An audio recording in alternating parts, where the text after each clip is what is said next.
The University of South Africa's decision to reduce the student intake by 20,000 continues to receive criticism. The former public protector, Advocate Thuli Madonsela, has weighed in on the matter, pleading with government to intervene. Professor Madonsela is calling for the decision to be reversed, and she now joins me live.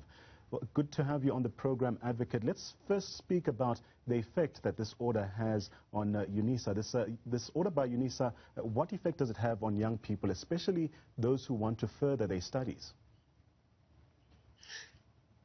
Good afternoon, Nhlanhla. The impact of the decision of the Minister of Higher Education is going to be immense on young people. You do know that UNISA is a refuge for many young people who can't make it to our universities because we haven't built enough universities as the population increases.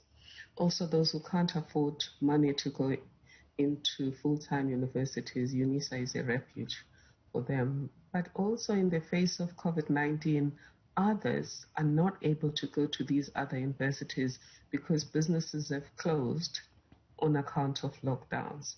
And therefore, government should be thinking about all of these things and decide that we can't put yet another burden on young people, knowing already that women and young people are the hardest hit by the lockdown regulations of COVID-19.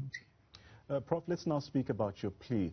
What response or actions are you hoping to get from the President as well as the Minister of Higher Education? I'm hoping that the President will call the Minister of Higher Education together with the Minister of Finance and plead with them to reverse this decision, or he himself can actually order the Minister to just reverse this decision. Because one thing we've to understand is that government is a system. Ultimately, everything that is done is about governing the people of South Africa, and the President takes responsibility.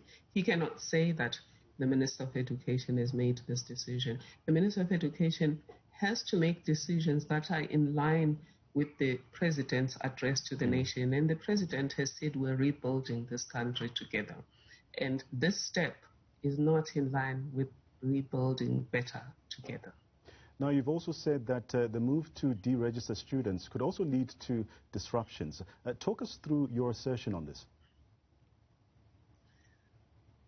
The disruption will come from the fact that young people have almost tested success. They were accepted to university, they were already registered, and their hopes were high because, as Mandela said, education is a very important weapon that can be used to change the world.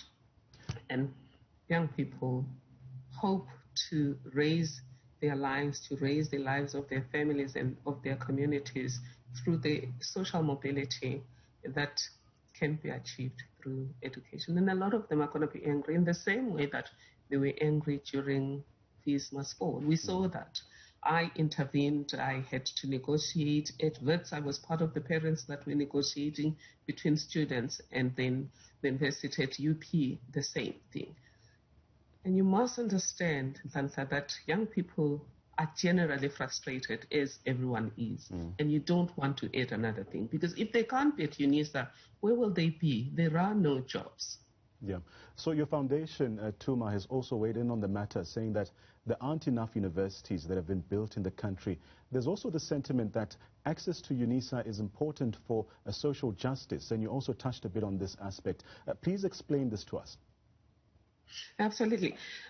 Access to UNISA is one of the ways of improving our performance on social justice, because social justice is about really a level playing field where there are equal chances, equal opportunities for everyone to access the resources of this country, the benefits of this country, and the privileges of this country. And if we can't, of course, build universities overnight. And also, government has been strict on people building private universities, understandably so, because there are fly-by-nights over there. And therefore, UNISA really is a refuge.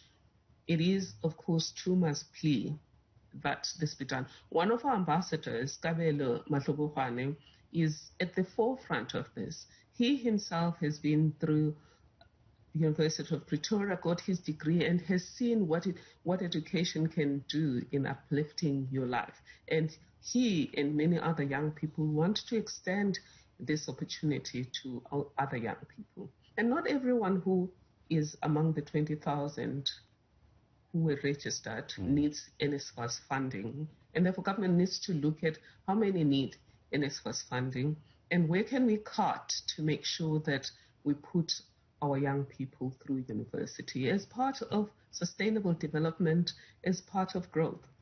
Just the last point is that as we invest in everyone among us, we actually capitalizing our assets, because educated people are an asset to a country that wants to develop fast and to develop sustainably. Well, Prof, thank you very much for your time. That's a former public protector, Advocate Thuli Madonsela. She's now at the University of Stellenbosch as a professor.